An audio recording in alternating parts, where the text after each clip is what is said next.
હાલ ભીખુદાન ગઢવીને લઈને એક મોટા દુઃખદ સમાચાર સામે આવી રહ્યા છે। પ્રખ્યાત લોક સાહિત્યકાર ભીખુદાન ગઢવીની મોટી જાહેરાત કરી છે। ભીખુદાન ગઢવીએ ડાયરામાંથી સંન્યાસ લઈ લીધો છે અને હવે ડાયરાના મંચ પર ભીખુદાન ગઢવી નહીં જોવા મળે।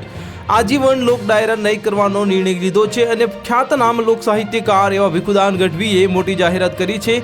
તેમણે હવે પછી ક્યારે લોક ડાયરો નહીં કરવાનો નિર્ણય લીધો છે।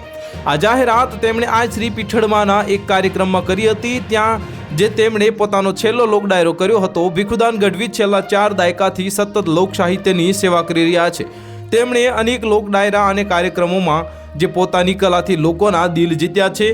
તો તેમના લોક ડાયરા હંમેશા લોકપ્રિય રહ્યા છે અને લોકો તેમને ખૂબ પસંદ કરે છે। ભીખુદાન ગઢવીના આ નિર્ણયથી લોક સાહિત્યના પ્રેમીઓને મોટો ઝટકો લાગ્યો છે।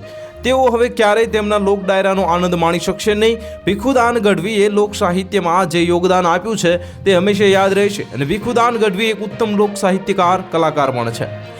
તેમણે લોક સાહિત્યને લોકો સુધી પહોંચાડવામાં મહત્વની ભૂમિકા ભજવી છે। તેમના લોક ડાયરામાં હંમેશા લોકકથાઓ, દુહાઓ અને ભજનોનું જે સુંદર મિશ્રણ જોવા મળતું હતું।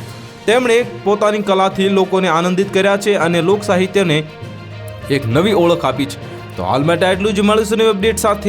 જો તમને અમારા વિડીયો પસંદ આવતો હોય તો વિડીયોને લાઇક કરી દેજો, ચેનલને સબસ્ક્રાઇબ કરી બાજુમાં આવેલા બેલ આઇકનને દબાવી દો, જેથી તમને આવા સમાચારની અપડેટ મળતી રહે।